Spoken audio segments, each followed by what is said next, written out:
آج ہم بات کریں گے کہ این جی اوز کیا ہوتی ہیں اور کیسے کام کرتی ہیں۔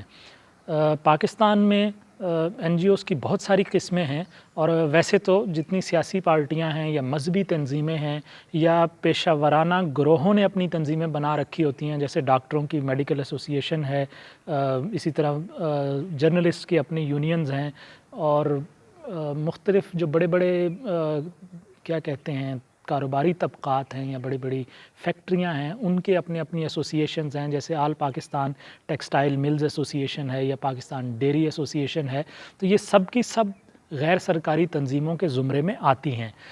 لیکن یہ کہ ہم آج اپنی آسانی کے لیے ایسی تنظیموں کو غیر سرکاری تنظیموں کے دائرے سے باہر کر دیتے ہیں جو کسی خاص طبقے کی بہتری یا فلاح و بہبود کے لیے کام کرتی ہیں، بلکہ ہم ایسی تنظیموں کو غیر سرکاری تنظیمیں یا این جی اوز کہیں گے کہ جو معاشرے کے محروم طبقات کی بلا تفریق، کسی بھی قسم کی تفریق کے بغیر، یعنی ان کی نسل کیا ہے، ان کا مذہب کیا ہے، ان کا پیشہ کیا ہے، یہ نہیں دیکھتے، بلکہ محروم طبقات کی بہتری کے لیے اس قسم کی تفریق کے بغیر کام کرتی ہیں۔ ہم ان کو این جی اوز کہیں گے آج کی ویڈیو کی حد تک۔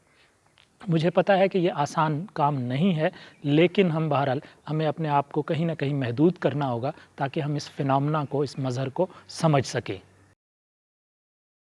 این جی اوز کی قسموں کو میں ان کے ارتقائی عمل کے ساتھ جوڑتا ہوں۔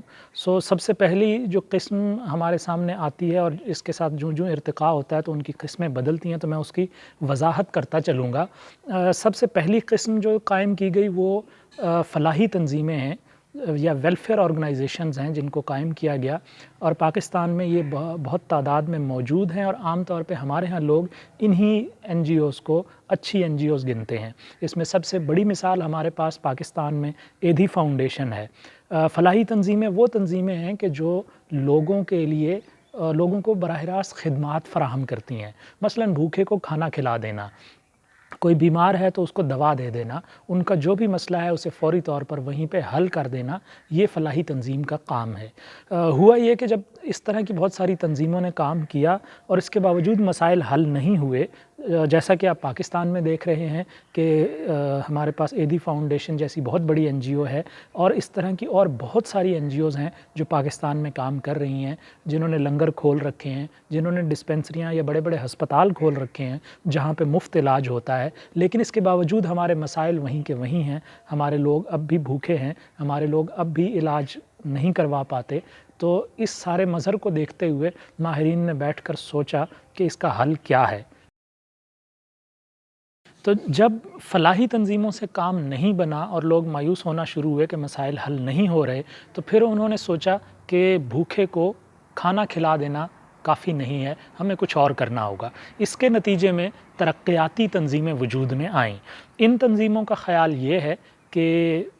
لوگوں کو کھانا کھلا دینے سے مسئلہ حل نہیں ہو جاتا، ان کو اگلے دن پھر بھوک لگی ہوگی، لہٰذا زیادہ بہتر طریقہ یہ ہے کہ ان کو ہم کچھ کمانا سکھا دیں۔ وہ کیا کہتے ہیں کہ مچھلی نہ دیں، ان کو مچھلی پکڑنا سکھائیں۔ چنانچہ ترقیاتی تنظیمیں ایسی تنظیمیں ہیں جنہوں نے اسکول کھولے ہیں، جنہوں نے ووکیشنل ٹریننگ سینٹرز کھولے ہیں، وہ لوگوں کو مہارتیں سکھاتی ہیں اور ان کو پڑھاتے لکھاتے ہیں، ڈیولپمنٹ کا کام کرتے ہیں تاکہ لوگ اپنے پاؤں پر کھڑے ہو جائیں اور اپنے مسائل خود حل کرنے کے قابل ہو جائیں۔ ایسی تنظیمیں بھی پاکستان میں بہت ہیں، دی سٹیزنز فاؤنڈیشن یا غزالی ایجوکیشن ٹرسٹ اور اس طرح کی بہت ساری تنظیمیں ہیں جو تعلیم کے لیے کام کر رہی ہیں یا جو لوگوں کو مختلف ہنر سکھاتی ہیں، چھوٹے چھوٹے قرضے دیتی ہیں، جیسے اخوت فاؤنڈیشن ہے، اس کا بہت بڑا نام ہے پاکستان میں، لیکن ہمارے مسئلے پھر بھی حل نہیں ہو رہے تھے، لہٰذا لوگوں نے پھر بیٹھ کر سوچا کہ شاید ترقیاتی تنظیموں سے بھی معاملہ حل نہیں ہونے والا، ہمیں کچھ اور کرنا ہوگا۔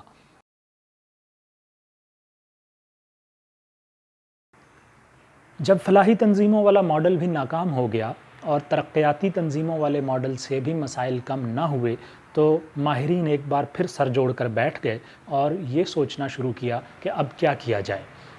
چنانچہ بہت ساری ریسرچز ہوئیں، بہت ساری بحث مباحثے ہوئے، لیکن مختصر یہ کہ اس کے بعد ایک تیسرا ماڈل ہمارے سامنے آتا ہے جسے کہتے ہیں رائٹ بیسڈ اپروچ، یا اردو میں یوں کہہ لیں کہ حقوق کے لیے کام کرنے والی تنظیمیں۔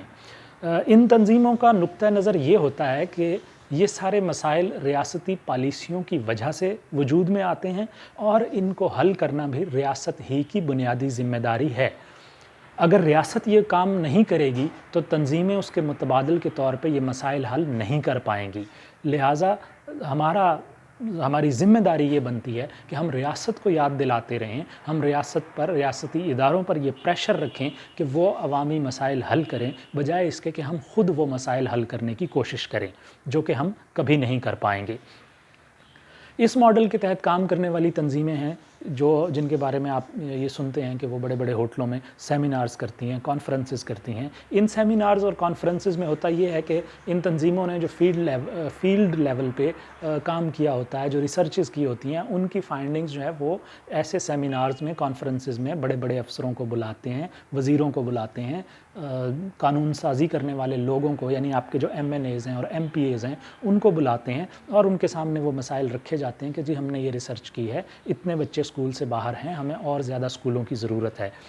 اتنے لوگوں کو علاج کی سہولت نہیں مل رہی ہے، فلاں بیماری بہت زیادہ فلاں علاقے میں پھیل رہی ہے، اس کے علاج کی ضرورت ہے۔ تو یہ اس طرح کے کام کرتے ہیں اور حکومتی اداروں پر دباؤ رکھتے ہیں اور کوشش کرتے ہیں کہ ان سے یہ مسائل حل کرنے کے لیے پالیسیاں بنوا لی جائیں، ان سے قوانین بنوا لیے جائیں۔ اگر کوئی بہت بڑا مسئلہ ہے تو اس کے لیے کوئی ایک پورا نیا ادارہ کھڑا کر لیا جائے تاکہ وہ ان مسائل پہ توجہ دے، ان مسائل کو حل کرے۔ اور ریاست کے پاس اتنے وسائل ہوتے ہیں کہ وہ ایسے مسائل کے حل کرنے کے لیے ادارے بنائے، قوانین بنائے، پالیسیاں بنائے اور ان کو عملی جامہ پہنائے۔